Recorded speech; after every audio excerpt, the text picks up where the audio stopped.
নমস্কার, আজকে বানাবো প্রোটিন স্যালাড। এর জন্য নিয়েছি আমরা শসা, টমেটো, গাজর, পেঁয়াজ, লঙ্কা আর ধনেপাতা। এই সমস্ত কিছু আমরা ছোট ছোট টুকরো করে নেব। প্রথমে আমরা নিয়েছি কোচানো শসা,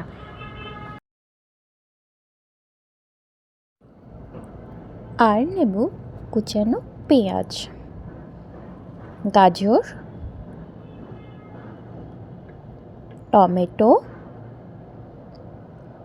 লঙ্কা,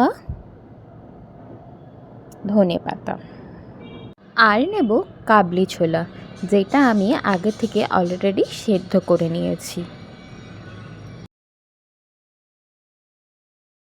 দেব স্বাদ অনুযায়ী লবণ, গোলমরিচের গুঁড়ো, বিট লবণ, চাট মশলা।